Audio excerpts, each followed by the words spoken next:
I'm Dr. Adam Millman. Thank you for watching. Serendipity sailboats in your better future. The word serendipity is defined by the Oxford Dictionary as the faculty of making happy and unexpected discoveries by accident, and also as the good things that almost always happen to a person following a bold course of action. The word was introduced to the English language by Horace Walpole, and he was inspired by the fairy tale called The Three Princes of Serendip. In the story, the three princes were constantly making discoveries of things they were not searching for. So what this means in the English language and for us in everyday life is that when you are going on a specific path or you make a bold decision or a bold course of action, you will often get benefit even before you reach the goal that you're trying to get at. My wife and I often describe this to each other as when we are on the right track, when we are on a specific path, when we are living consistent with our values and principles, working towards progressing towards a worthy goal, that we will get benefit along the way even before we get to the goal, and we may not even get to the goal, but along the way we may achieve benefit, meet new people, discover new things about ourselves or other things that gives us benefit when we're working towards something that is fulfilling and rewarding and is worthy. And I was thought about this word serendipity this past weekend when I was in La Jolla Cove, San Diego with my wife and my children.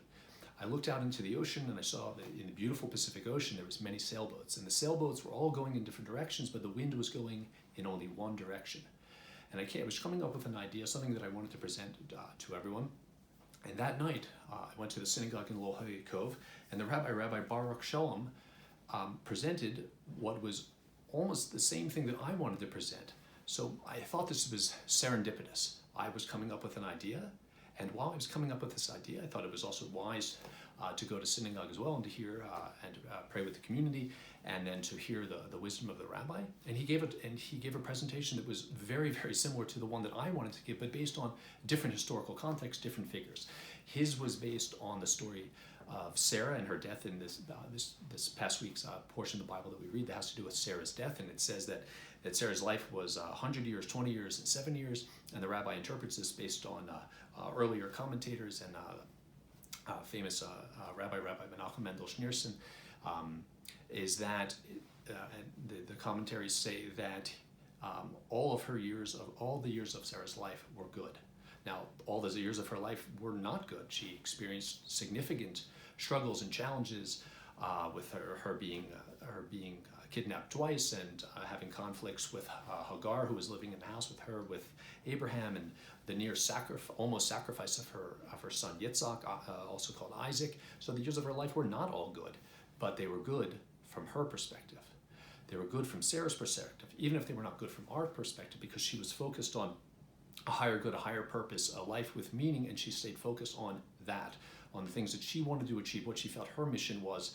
So regardless of what was going on in her life from her perspective was good, because despite the challenges, she was working towards a worthy goal. And what I had initially wanted to speak about was the sailboats all going in different directions. And it reminded me of something that Jim Rohn said that was taught to him by his mentor Earl Scholf, when he says that it is not the blowing of the wind that is the major determinant for your future. It is the set of your sail. In our lives, it is as if we are all in a little sailboat, and the wind is blowing on all of us, but whether or not we get to our better future is not determined by the blowing of the wind. It is determined by how we set our sail, how we direct our sail, how do we use the wind, how we use the struggle to get to where we want to go. Because the same wind blows on all of us. We all have to deal with challenges, but it is what we do in response to the challenges. It is not our conditions, it is our decisions. It is not our circumstances, it is our decisions based on the circumstances. We cannot control the circumstances, but we can control ourselves. We can control how we respond. We can set a better sail for our life, meaning a better sail in terms of a better attitude, a better philosophy for our life, for our future, how we view ourselves, our past, and our future, what is possible for us, how we respond to adversity. That's what it means to respond by directing the sail of your boat. It's not the wind that determines our future. It's not the economy that determines our future. It's not an administration. It's not your employer that determines your future. It is the set of your sail. And we can change the direction of our sail. The same wind blows on all of us, but some will get to a specific destination. All these boats in La Jolla Cove are going in different directions, but the wind is blowing in the same direction. But some go in one direction, others go in another. And it's based on the set of the sail. The set of the sail is what will determine your better future, not the blowing of the wind, not the blowing of the wind, not the struggles. It is how you respond to the struggles, not the conditions, but our decisions. It is not what happens to us, it is what we do about it. And we can change what we do about it. We can look at the situation and we can decide how to react. Thank you for watching.